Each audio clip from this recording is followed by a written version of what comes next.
Okay तो hi guys what's up good morning and welcome back to the jaguar batch. मेरे jaguar क्या हालचाल, सब बढ़िया, क्या चल रहा है? Cool, great, awesome. तो मेरे प्यारे प्यारे बच्चों, मेरे गुलजारी लालो, पिछले लेक्चर में हम लोगों ने राउल्ट्स लॉ का एक स्पेशल केस देखा था, हेनरी लॉ।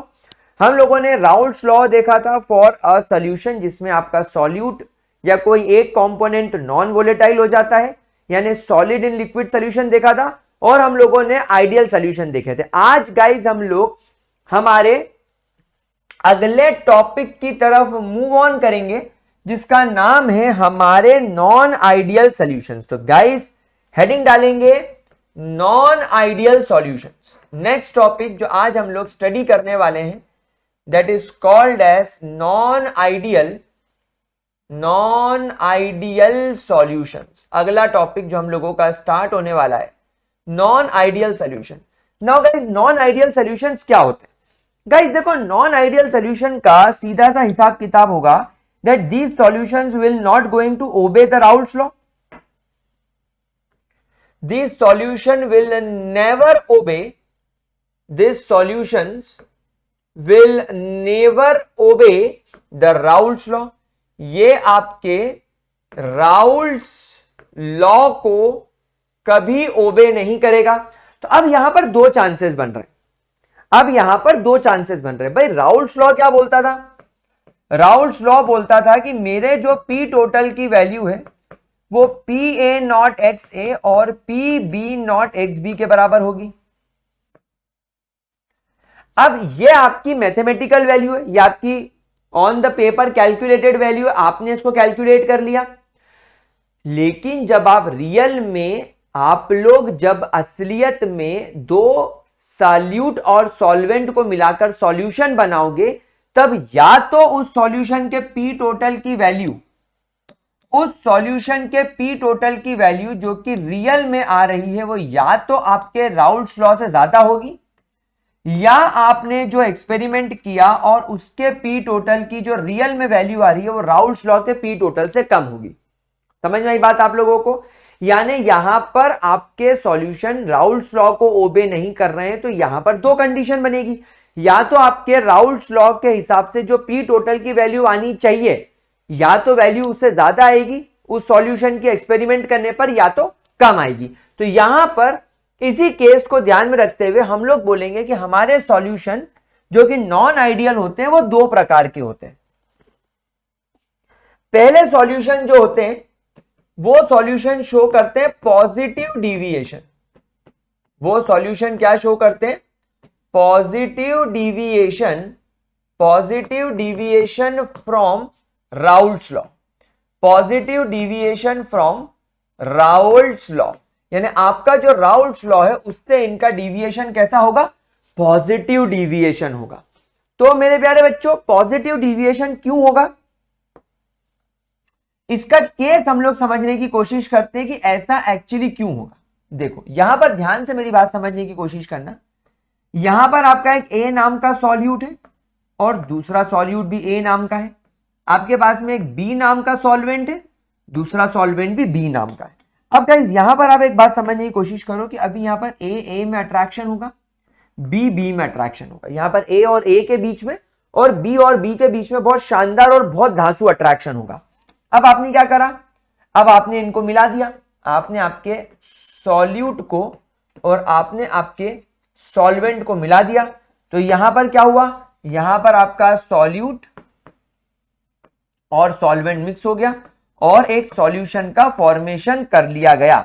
अब यहां पर एक अट्रैक्शन डेवलप हो गया सॉल्यूट और सॉल्वेंट के बीच में। टेक्निकली ये बन गया आप लोगों का सॉल्यूशन। सो टेक्निकली ये क्या बन गया आप लोगों का? सॉल्यूशन। अब जरा मेरी बात को बड़े ध्यान से और गौर से समझने की कोशिश करना। यहां पर वो सॉल्यूशन जो राउल्ट्स लॉ से पॉजिटिव डिविएशन शो करते हैं, उनके अंदर सॉल्यूट और सॉल्वेंट के बीच में जो इंटरमॉलिक्यूलर फोर्स ऑफ अट्रैक्शन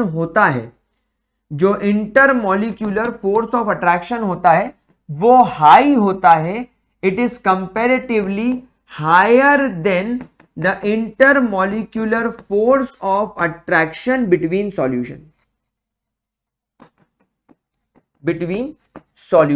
यानी कि जितना सॉल्यूट दूसरे सॉल्यूट को पकड़ रहा है, जितना सॉल्वेंट दूसरे सॉल्वेंट को पकड़ रहा है, जितनी टाइटनेस से, जितनी स्ट्रेंथ से, जितनी ताकत से सॉल्यूट सॉल्यूट को, सॉल्वेंट सॉल्वेंट को पकड़ रहा है, उतनी ताकत से सॉल्यूट सॉल्वेंट को नहीं पकड़ रहा है। मतलब यहां पर सॉल्यूट और सॉल्वेंट एक दूसरे को ज्यादा पसंद नहीं कर रहे हैं। जितना पसंद एक सॉल्यूट दूसरे सॉल्यूट को कर रहा था और एक सॉल्वेंट दूसरे सॉल्वेंट को कर रहा था, उतना पसंद एक सॉल्यूट एक सॉल्वेंट को नहीं कर पा रहा है। इसकी वजह से इन दोनों में कोई स्ट्रॉन्ग फोर्स भी जनरेट नहीं हुआ। तो इसका मतलब क्या होगा? तो इसका मतलब यह होगा, केस नंबर 1, आप लोग जो एनर्जी प्रोवाइड करेंगे इसके पुराने इंटरमॉलिक्यूलर फोर्सेस को तोड़ने के लिए वो ज्यादा होगी। क्यों? क्योंकि स्ट्रॉन्ग फोर्स है, सॉल्यूट सॉल्यूट को टाइटली पकड़ के रखा है, सॉल्वेंट सॉल्वेंट को टाइटली पकड़ के रखा है। तो इस स्ट्रॉन्ग इंटरमॉलिक्यूलर फोर्स को ब्रेक करने के लिए आपको ज्यादा एनर्जी देनी पड़ेगी। तो आप लोगों ने ज्यादा एनर्जी दी, यानी इस सॉल्यूट और सॉल्वेंट ने अपने अपने बॉन्ड्स को तोड़ने के लिए सराउंडिंग से ज्यादा एनर्जी ली। अब ज्यादा एनर्जी लेने के बाद ये जो नया इंटरमॉलिक्यूलर फोर्स बना, ये तो कमजोर टाइप का है। तो कमजोर टाइप का फोर्स बना है, मतलब जरा सी एनर्जी बाहर छोड़ी गई हुई होगी। जैसा मैंने आपको पिछले लेक्चर में बताया था कि अगर आप पूरी तरीके से स्टेबलाइज होते हो तो आप अपनी ढेर सारी एनर्जी छोड़ते हो, लेकिन यहां पर आप पूरी तरीके से स्टेबलाइज हो रहे हो क्या? नहीं, यहां तो सॉल्यूट सॉल्वेंट को पसंद ही नहीं कर रहा, मजबूरी में बॉन्ड बना है, तो ज्यादा स्टेबिलिटी नहीं आई होगी सॉल्यूट और सॉल्वेंट को एक दूसरे के साथ जुड़ने में। तो ज्यादा स्टेबिलिटी नहीं आई, मतलब ज्यादा स्ट्रॉन्ग बॉन्ड भी नहीं बना होगा, मतलब जरा सी एनर्जी रिलीज होगी। तो यहां वाले केस में higher energy is absorbed and less energy is released. यहां पर हम बोलेंगे that more energy is absorbed to break the intermolecular forces between A and B. लेकिन जब सॉल्यूशन बना तो हम बोलेंगे लेस एनर्जी इज रिलीज्ड। यहां पर बहुत कम एनर्जी रिलीज की गई after the formation of, less energy release after the formation of A B. So therefore क्या हुआ? ज्यादा एनर्जी अब्सॉर्ब करी, यानी अंदर गई ज्यादा एनर्जी, मतलब तुमने अंदर डाल दिए 100 रुपए लेकिन बाहर आए 20 रुपए, तो तुम्हारे 80 रुपए का नुकसान हो गया, लेकिन वो सामने वाले का 80 रुपए का फायदा होगा। जैसे मान लो आज तुम ड्रीम 11 पे टीम बना रहे हो और तुमने ड्रीम 11 पे बोला कि आज हमारा मैया मारेगा, तो तुमने ड्रीम 11 वालों को 100 रुपए दे दिए, लेकिन मैया ने ज्यादा नहीं मारा, मैया ने इतना मारा कि तुमको 20 रुपए वापस मिल गए। 80 रुपए का तुम्हारा नुकसान हो गया, लेकिन फायदा किसका हो गया? ड्रीम 11 का। तो ये तुम्हारा ड्रीम 11 है तो तुम अगर इसको एनर्जी दोगे तो इसका एनर्जी का फायदा हो गया, बदले में इसने एनर्जी कम छोड़ी, तो ये प्रोसेस एंडोथर्मिक नहीं होगी क्योंकि इसने एनर्जी अब्सॉर्ब करी है। मोर एनर्जी इज अब्सॉर्ब्ड, आप देखो मोर energy is absorbed and less energy is released, यानी बाकी की एनर्जी कहां गई? अंदर रख ली इसने, यानी endothermic process. So this process will be called as, so therefore this is endothermic process. So therefore this is endothermic process. ये एक एंडोथर्मिक प्रोसेस हो जाएगी और यहां पर इसका delta H mixing will not be equal to zero, will not be equal to zero. इसका delta H mixing will not be equal to zero.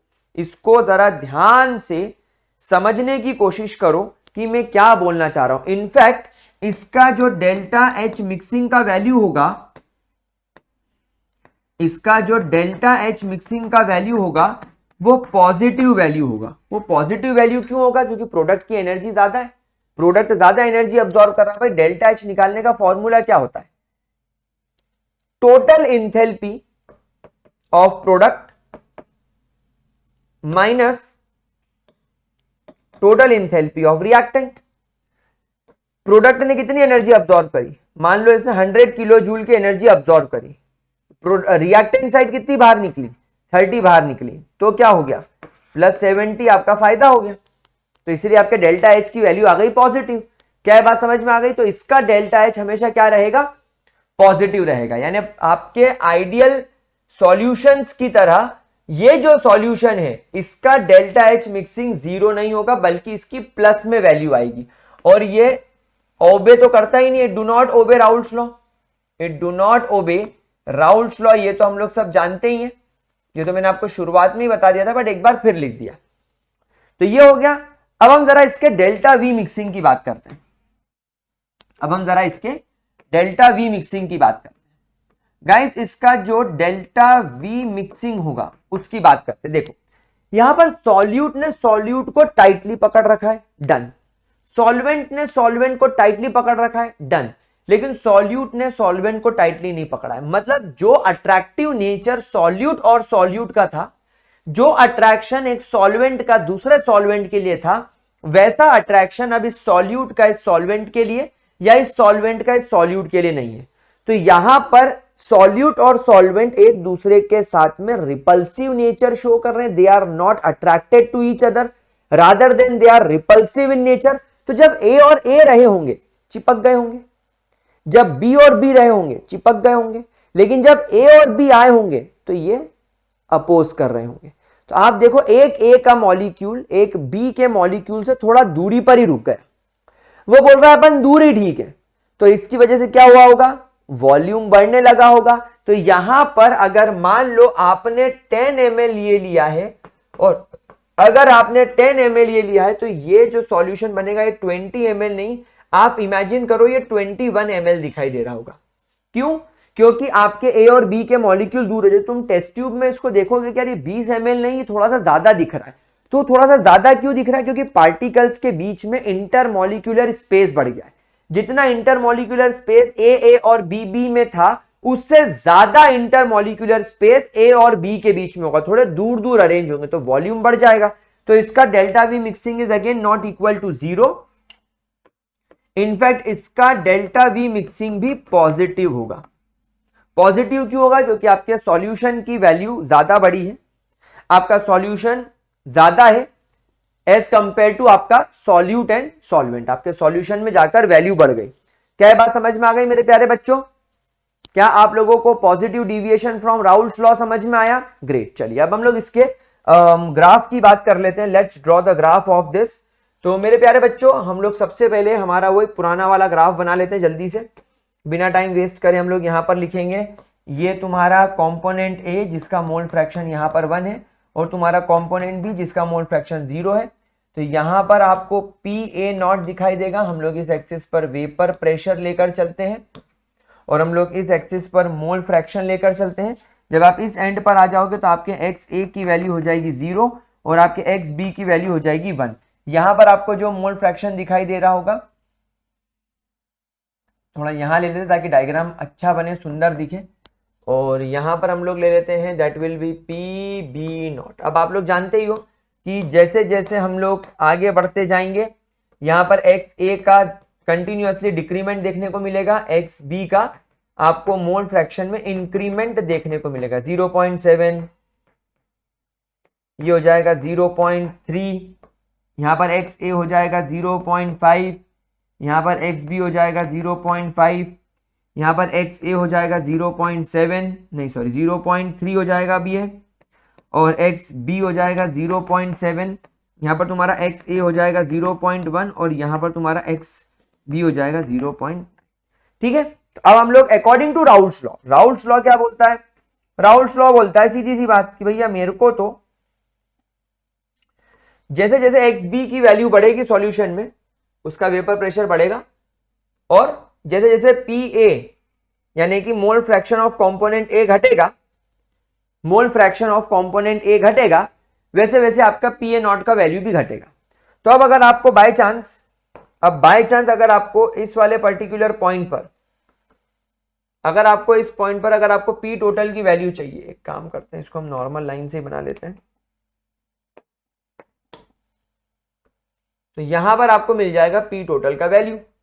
अब अगर आप पी टोटल निकालना चाहें इस पॉइंट पर, आपको यहां पर ये वैल्यू मिल जाएगी। देखो अगर आप इस पॉइंट पर निकालना चाहेंगे तो आपको इस पॉइंट पर वैल्यू मिल जाएगी, अगर आप यहां निकालना चाहेंगे तो आपको यहां वैल्यू मिल जाएगी, अगर आप इस मोल फ्रैक्शन के लिए निकालना चाहेंगे तो यहां मिल जाएगी, अगर आपका मोल फ्रैक्शन इस कंडीशन में तो आपको यहां पर इस तरीके से आप लोगों को पी टोटल का वैल्यू मिल जाएगा according to Raoult's law, which will be equal to P A not X A plus P B not X B, जहां पर आपके पी ए की वैल्यू ये चल रही है और आपके पी बी की वैल्यू ये चल रही है इस एक्सिस पर। समझ में आ गई इतनी बात आप लोगों को?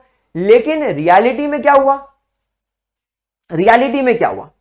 रियलिटी में मेरे प्यारे बच्चों, जब आपने सॉल्यूशन को ऑब्जर्व किया तो इस सॉल्यूशन में सॉल्यूट और सॉल्वेंट के पार्टिकल एक दूसरे को पसंद नहीं कर रहे। रियलिटी में आपका जितना सॉल्यूट दूसरे सॉल्यूट को पसंद कर रहा था अपने प्योर फॉर्म में, जितना सॉल्वेंट अपने सॉल्वेंट को पसंद कर रहा था अपने प्योर फॉर्म में, उतना सॉल्यूट सॉल्वेंट को पसंद नहीं कर रहा है अपने प्योर फॉर्म में।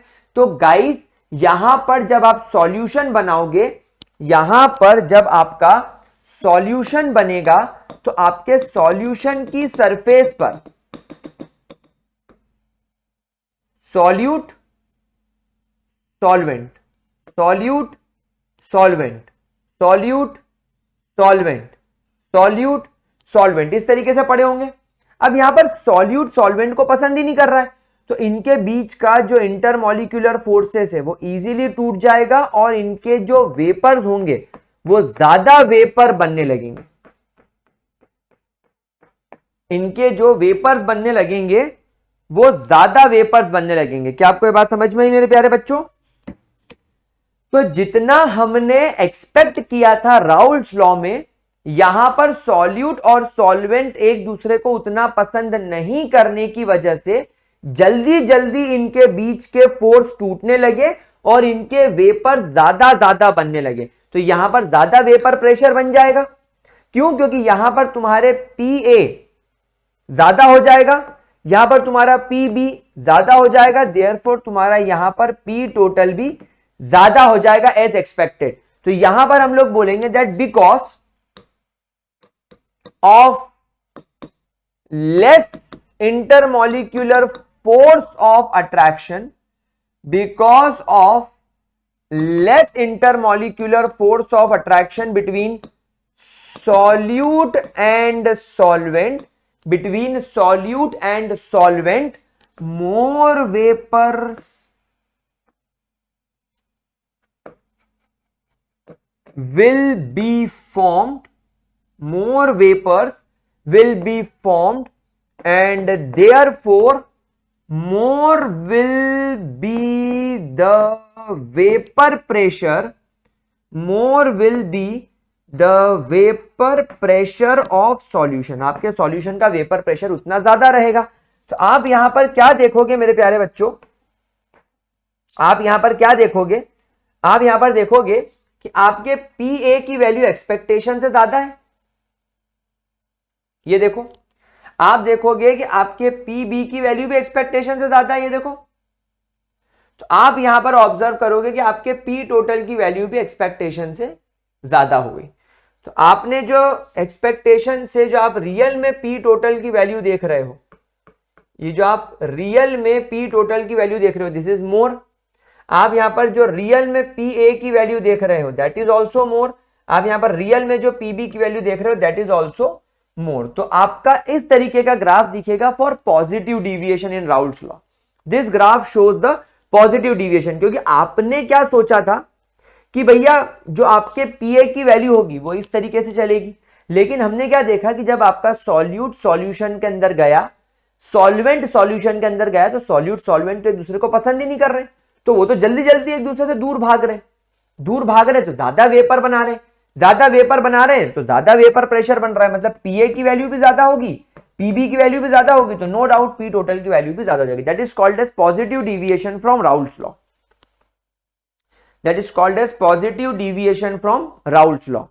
ठीक है, चलो मैं आपको इससे कुछ एग्जांपल्स करवा देता हूं।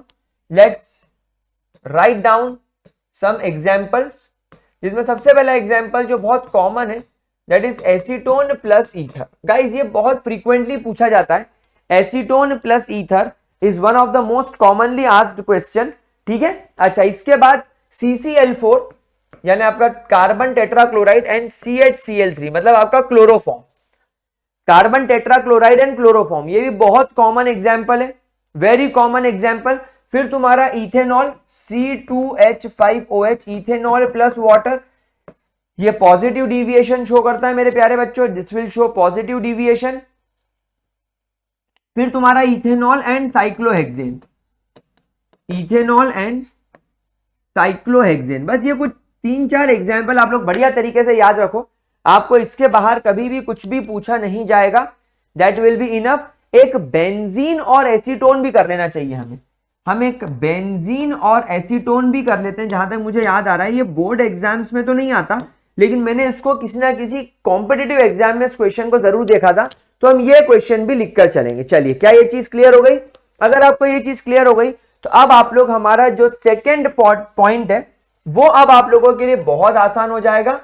तो हे गाइस, अनअकैडमी से आ गया एक बहुत ऑसम अपडेट। अगर आप लोगों को अभी परचेज करना है सब्सक्रिप्शन, तो गाइस अभी बहुत इंपॉर्टेंट टाइम चल रहा है। अगर आप अभी परचेज कर लेते हैं सब्सक्रिप्शन तो आप लोगों को बहुत कम प्राइस में मिल जाएगा, अदरवाइज रेट्स बढ़ने वाले हैं। तो guys use my code gravity, link in the description box. Purchase your Unacademy subscription now guys. That is क्या? That is negative deviation from Raoult's law. मतलब अब हम ऐसे सॉल्यूशन की बात करेंगे जो राउल्स लॉ से नेगेटिव डिविएशन शो करेंगे, negative deviation from Raoult's law, negative deviation from Raoult's law. देखो बहुत बेसिक सा पॉइंट हो जाएगा। नेगेटिव डिविएशन कौन शो करेगा भाई? नेगेटिव डिविएशन कौन शो करेगा? सबसे पहले ये वो सॉल्यूशंस होंगे that again do not obey Raoult's law, that do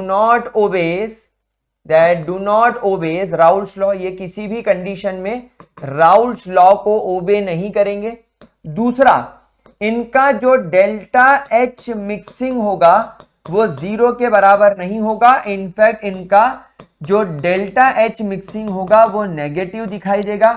तीसरा, अगर हम इनके डेल्टा वी मिक्सिंग की बात करें यानी वॉल्यूम की बात करें तो वो भी 0 नहीं होगा। इनफैक्ट इनका डेल्टा वी मिक्सिंग भी नेगेटिव वैल्यू शो करेगा। क्यों? आओ हम लोग इसको जरा ध्यान से समझने की कोशिश करें। सॉल्यूट है, ये भी सॉल्यूट है, सॉल्वेंट है, ये भी सॉल्वेंट है। इनको मिलाकर बन गया आपका सॉल्यूशन, इनको मिलाकर बन गया आपका सॉल्यूशन। अब आप देखो मेरे डायग्राम बनाने की टेक्निक से ही आप लोगों को हल्का फुल्का पॉइंट समझ में आ रहा होगा कि यहां पर सॉल्यूट के बीच में अट्रैक्शन है, सॉल्वेंट के बीच में अट्रैक्शन है। लेकिन यहां पर आप देखो सॉल्वेंट के बीच में कुछ ज्यादा ही स्ट्रॉन्ग अट्रैक्शन है। तो यहां पर मैं यहां पर बोलूंगा कि आपका जो सॉल्यूट है और आपका जो यहां पर सॉल्वेंट है, इनके बीच में इंटरमॉलिक्यूलर फोर्स ऑफ अट्रैक्शन इतना स्ट्रॉन्ग नहीं है जितना स्ट्रॉन्ग सॉल्यूट और सॉल्वेंट के बीच में बन जाता है। मतलब क्या हुआ? सॉल्यूट को पसंद कर रहा है ठीक ठाक नॉमिनल, सॉल्वेंट को पसंद कर रहा है ठीक ठाक नॉमिनल। लेकिन जब सॉल्यूट और सॉल्वेंट एक दूसरे से मिल जाते हैं तब इनके बीच में इतना खतरनाक अट्रैक्शन हो जाता है, इतना खतरनाक अट्रैक्शन हो जाता है कि ये बिल्कुल चिपक जाते हैं, यानी कि इनका फोर्स ऑफ अट्रैक्शन ज्यादा हो जाता है। अब आप मेरी बात समझना, यहां पर हम लिख लेते हैं, यहां पर एक पॉइंट लिख लेते हैं that intermolecular force of attraction, intermolecular force of attraction between AA and BB is less than AB, is less than AB। क्या आपको ये वाला पॉइंट समझ में आ गया? क्या आपको इस पॉइंट के अंदर कोई दिक्कत, कोई तकलीफ, कोई परेशानी? ग्रेट, बहुत बढ़िया। अब इस वजह से क्या होगा? इस वजह से आपको ये वाले बॉन्ड को, ये वाले फोर्स को तोड़ने के लिए लेस एनर्जी देनी पड़ेगी। लेकिन जब ये वाला बॉन्ड बनेगा तो ये बहुत ज्यादा एनर्जी छोड़ेगा, क्योंकि जितना स्ट्रॉन्ग बॉन्ड होगा, जितना ज्यादा स्ट्रॉन्ग अट्रैक्शन होगा, जितना ज्यादा स्ट्रॉन्ग अट्रैक्शन होगा मेरे प्यारे बच्चों, उतना ज्यादा एनर्जी रिलीज होगी। क्योंकि स्ट्रॉन्ग अट्रैक्शन का मतलब ये बहुत ज्यादा चिपक गए, बहुत ज्यादा चिपक गए मतलब बहुत ज्यादा स्टेबल हो गए, मतलब बहुत ज्यादा एनर्जी छोड़ेंगे। तो जितना ज्यादा चिपकेंगे उतनी ज्यादा एनर्जी छोड़ेंगे, जितना ज्यादा चिपकेंगे उतनी ज्यादा एनर्जी छोड़ेंगे। तो यहां पर आपने एनर्जी कम दी, आपने बाहर से इन्वायरमेंट से इस सॉल्यूट और सॉल्वेंट के फोर्स को तोड़ने के लिए एनर्जी तो कम दी, लेकिन बदले में इस सॉल्यूशन ने आपने जितनी एनर्जी दी उससे कई गुना ज्यादा एनर्जी रिलीज कर दी। तो ये प्रोसेस तो हाईली एक्सोथर्मिक हो गई। This process is exothermic. तो हम यहां पर बोलेंगे that less energy is absorbed, less energy is absorbed for the breakdown of intermolecular forces between AA and BB, between AA and BB, but high energy is released, but high energy is released after the formation of AB, after the formation of AB. So therefore ये एक exothermic process की category में आ जाएगा। So therefore ये एक exothermic process की category में आ जाएगा। अब आप मुझे बताओ, आपने एनर्जी कम दी, यानी प्रोडक्ट को आपने कम एनर्जी दी, लेकिन बदले में रिलीज ज्यादा हो गई, तो ज्यादा एनर्जी रिलीज हो गई मतलब ज्यादा लॉस हो गया, मतलब नेगेटिव वैल्यू। जैसा मैंने आपको हमेशा सिखाया था, अगर आपका सॉल्यूशन एनर्जी देता कम है और लेता ज्यादा है, तो ज्यादा ले रहा है मतलब प्रॉफिट, ज्यादा ले रहा है मतलब पॉजिटिव। तो एंडोथर्मिक प्रोसेस के लिए डेल्टा एच हमेशा पॉजिटिव होगा। लेकिन जब आप एनर्जी ले कम रहे हो और दे ज्यादा रहे हो, तो ज्यादा दे रहे हो मतलब तुम अपना लॉस कर रहे हो। भले तुम सोशल सर्विस कर रहे हो, तुम्हारा फायदा हो रहा है, तुम्हारा नाम हो रहा है, लेकिन पैसे का तो लॉस हो रहा है, बी बनिया। तो अगर तुम्हारी एनर्जी का लॉस हो रहा है, अगर तुम्हारी एनर्जी निकले जा रही है, तुम्हारे पास में एनर्जी नेगेटिव होगी। तो एक्सोथर्मिक प्रोसेस के लिए डेल्टा एच हमेशा नेगेटिव हो जाएगा। अब बात करते हैं वॉल्यूम की। तो गाइस मुझे एक बात बताओ, जब आपका ए को पसंद नहीं कर रहा है, थोड़ा दूर होगा दोनों पार्टिकल्स के बीच में, इंटरमॉलिक्यूलर स्पेस रहेगी। यहां पर बी को भी उतना कोई खास पसंद नहीं कर रहा है, तो इंटरमॉलिक्यूलर स्पेस इसमें भी रहेगी। लेकिन ए बी एक दूसरे को इतना ज्यादा पसंद कर रहे हैं कि इतने ज्यादा चिपक गए कि आपको इसका वॉल्यूम डिक्रीज होता हुआ नजर आया।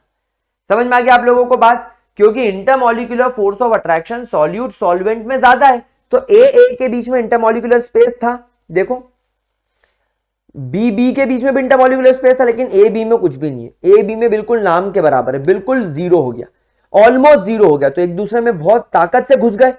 तो वॉल्यूम कब देखा जाता है? जब मॉलिक्यूल्स के बीच में इंटरमॉलिक्यूलर स्पेस हो तो ज्यादा वॉल्यूम। अब अगर इंटरमॉलिक्यूलर स्पेस बहुत कम हो गया तो वॉल्यूम कम हो जाएगा। तो यहां पर आपको वॉल्यूम भी कम होता हुआ नजर आएगा। तो यहां पर वॉल्यूम नेगेटिव क्यों? क्योंकि तुम्हारे प्रोडक्ट का वॉल्यूम ये रिएक्टेंट के वॉल्यूम के मुकाबले कम हो गया। देखो 19 ml ही बचा, आपने डाला 20 ml, आपको मिला 19 ml, तो आपका 1 ml का नुकसान हुआ कि नहीं? तो that is how delta V mixing will show the negative value. समझ गए? क्या हम आगे बढ़े? ग्रेट। चलिए अब हम इसका ग्राफिकल रिप्रेजेंटेशन करके देखते हैं। इसको एक बार ग्राफिकली समझ के देखते हैं कि भैया ग्राफिकली हमको इसमें क्या समझ में आ रहा है। चलो तो इसको देखते हैं। यहां पर हम लिखते हैं यह मेरा XA1 XB0। अब आप लोगों को ये ग्राफ तो राउल्स लॉ का रट ही गया होगा। यहां पर XA हो गया 0, यहां पर XB हो गया 1। यहां पर आप लोगों को PB0 का वैल्यू मिल रहा होगा राउल्स लॉ के हिसाब से, यहां पर आपको PA0 का वैल्यू मिल रहा होगा राउल्स लॉ के हिसाब से, क्योंकि इस एक्सिस पर हम लोग हमेशा वेपर प्रेशर लेकर चलते हैं। तो अकॉर्डिंग टू राउल्स लॉ क्या होना है? जैसे जैसे आप ग्राफ में लेफ्ट से राइट की ओर जाओगे, आपको XB का वैल्यू बढ़ता हुआ नजर आ रहा है। भाई हम लोग जानते हैं ना, हम लोगों ने तो पढ़ रखा है। जैसे जैसे हम लोग लेफ्ट से राइट की ओर जाएंगे, XA धीरे धीरे कम होता जाएगा 0.9, XA कम होता जाएगा 0.7, XA कम होता जाएगा 0.5, XA कम होता जाएगा 0.3, XA कम होता जाएगा 0.1, XB हो जाएगा 0.1। तो अब यहां पर थोड़ा बढ़ गया, देखो 0.3, यहां पर देखो थोड़ा और बढ़ गया, यहां पर देखो थोड़ा और बढ़ गया, यहां पर देखो थोड़ा और बढ़ गया। सिमिलरली अगर मैं यहां से यहां देखूं तो PA की वैल्यू कम हो जाएगी, तो यहां पर आप लोगों को मिल जाएगा P टोटल। यहां पर आप लोगों को मिल जाएगा P टोटल। तो ये हो गया आपका P total which will be equal to PA plus PB। ये आपका PA चल रहा है, और ये आपका पी भी चल रहा है। क्या इतनी बात आप लोगों को समझ में आई? लेकिन अब आप प्रॉब्लम समझना, एक्चुअली क्या हुआ, जो आपने राउल्ट्स लॉ की कैलकुलेटेड एक्सप्रेशन के हिसाब से सोचा था कि आपके सरफेस पर सॉल्यूट भी होगा, सॉल्वेंट भी होगा, सॉल्यूट भी होगा, सॉल्वेंट भी होगा, सॉल्यूट भी होगा, सॉल्वेंट भी होगा, सॉल्यूट भी होगा, सॉल्वेंट भी होगा, सॉल्यूट भी होगा, सॉल्वेंट भी होगा। तो जितना सॉल्यूट सॉल्यूट को पसंद कर रहा है, सॉल्वेंट सॉल्वेंट को पसंद कर रहा है, उतना ही सॉल्यूट सॉल्वेंट को पसंद करेगा। आपने तो यही सोचा था, लेकिन हुआ क्या, हुआ इसका उल्टा। जितना सॉल्यूट सॉल्यूट को और सॉल्वेंट सॉल्वेंट को पसंद कर रहा है, उससे कई गुना ज्यादा सॉल्यूट सॉल्वेंट को पसंद कर रहा है। मतलब अब क्या हुआ, सॉल्यूट ने सॉल्वेंट से एक स्ट्रॉन्ग इंटरमॉलिक्यूलर फोर्स बना लिया, एक स्ट्रॉन्ग इंटरमॉलिक्यूलर अट्रैक्शन बना लिया। इतना स्ट्रॉन्ग बना लिया कि आपको इनका वेपर बनाने में पसीना आ गया। मतलब आपकी जितनी उम्मीद थी कि सॉल्यूट और सॉल्वेंट एक दूसरे को होल्ड करके रखे हैं और आप इनके धीरे धीरे फोर्स टूटने पर आप इनके वेपर्स ऑब्जर्व करोगे। जैसे सॉल्यूट और सॉल्वेंट के बीच का अट्रैक्शन टूटेगा, ये अपने वेपर फॉर्म में कन्वर्ट हो जाएंगे। लेकिन यहां पर सॉल्यूट और सॉल्वेंट में फोर्स इतना स्ट्रांग हो गया कि आपकी एक्सपेक्टेशन जितने वेपर्स की थी उससे कम वेपर बने। कम वेपर क्यों बने? क्योंकि सॉल्यूट सॉल्वेंट को छोड़ ही नहीं रहा है, सॉल्वेंट सॉल्यूट को नहीं छोड़ रहा है। आपको तो लगा था कि जितना सॉल्यूट सॉल्यूट को पसंद करता है, सॉल्वेंट सॉल्वेंट को पसंद करता है, उतना ही सॉल्यूट सॉल्वेंट को ही पसंद करेगा। तो जिस स्पीड से आपको ए के वेपर मिलते थे, जिस स्पीड से आपको बी के वेपर मिलते थे, उतनी स्पीड से आपको यहां पर ए बी दोनों के वेपर मिलेंगे। लेकिन ऐसा नहीं हुआ, यहां उल्टा हो गया। यहां पर ए ने बी को टाइटली पकड़ लिया, तो अब यहां पर ए के भी और बी के भी वेपर्स कम दिखाई दे रहे हैं। तो यहां पर आपको एक्सपेक्टेशन से पी ए के और पी बी के आपको वेपर एक्सपेक्टेशन से कम दिखाई दे रहे हैं। सो देयरफॉर आपके पी टोटल की वैल्यू भी तो कम हो जाएगी। तो यहां पर हम लोग इस पॉइंट को कैसे डिफाइन करेंगे, इस पॉइंट को हम कैसे जस्टिफाई करेंगे, that because of strong intermolecular force of attraction, because of a strong intermolecular force of attraction between A and B, they do not escape easily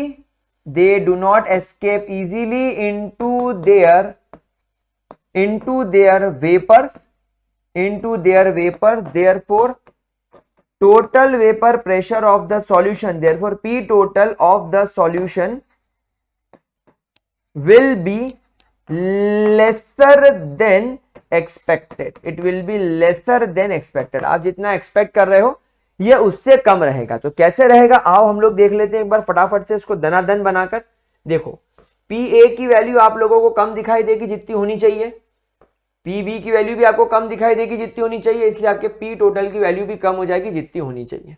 तो आपका पी टोटल जो रियल रहेगा वो कम हो गया, क्योंकि आपका पी ए का वैल्यू भी कम हो गया और आपके पी बी का वैल्यू भी कम हो गया। This is the graph for the negative deviation of Raoult's law. Raoult's law से जो नेगेटिव डिविएशन शो करते हैं, ये उसका एग्जाम्पल हो गया। ठीक है, अब मैं आपको अगर इसके दो बढ़िया वाले एग्जाम्पल लिखाऊं तो आपको मजा आ जाएगा। पहला हो जाएगा वाटर प्लस HCl, मतलब पानी इन एसिड। दूसरा भी सेम एग्जाम्पल है वाटर प्लस H2SO4। तो देखो दो तो आप लोगों को केस समझ में आ गया भाई, पानी और एसिड का नेगेटिव डिविएशन आ रहा है भाई साहब। फिर अगर हम बात करें अल्कोहल की, तो अगर मेरे पास में मीथेनॉल है और अगर मेरे पास में इथेनॉइक एसिड है, तो ये भी नेगेटिव डिविएशन शो करेंगे। काफी स्ट्रॉन्ग अट्रैक्शन हो जाएगा, काफी ज्यादा स्ट्रॉन्ग अट्रैक्शन यहां पर आपको देखने को मिलेगा, है ना। फिर अगर हम बात करें CH3COOH की और क्लोरोफॉर्म की, तो ये भी शो करता है CH3COOH प्लस CHCl3, ये भी इस पॉइंट को शो करता है। तो गाइस ये चार एग्जांपल्स आप लोगों को याद करके रखना है, बस इसके अलावा और कोई खास बात नहीं है। क्लोरोफॉर्म से मुझे याद आ रहा है, क्लोरोफॉर्म एंड नाइट्रिक एसिड भी लिख लो यार, मुझे ध्यान आ रहा है HNO3 वाला। हाँ चलो ये भी लिख लो, ये भी मेरे ख्याल से एनसीईआरटी में भी दे रखा होगा, आई डोंट नो, एक बार आप लोग चेक कर लीजिएगा। बट हमारे लिए जरूरी है, और क्योंकि एसिड की बात चली है तो आप H2O और HNO3 भी लिख लो। तो ये हो गए मेरे प्यारे बच्चों आपके ideal and non ideal solution का पार्ट यहां पर कंप्लीट। इतना नोट करो, फिर मैं आपको एक नया टॉपिक शुरू करवाता हूं जिसका नाम है अजियोट्रॉपी। अजियोट्रॉपी की तरफ चलेंगे, फिर हमारे चैप्टर में बचेगा बस कोलिगेटिव प्रॉपर्टीज, 4 कोलिगेटिव प्रॉपर्टीज बचेंगी एंड उसके अलावा वेंट ऑफ फैक्टर। मतलब हम लोग आप मान के चलो 2 और 3, लगभग 3 से 4 लेक्चर में हमारा ये चैप्टर कंप्लीट करने वाले हैं। ठीक है, चलो इसको नोट करो फिर आगे बढ़ते हैं। Note it down guys.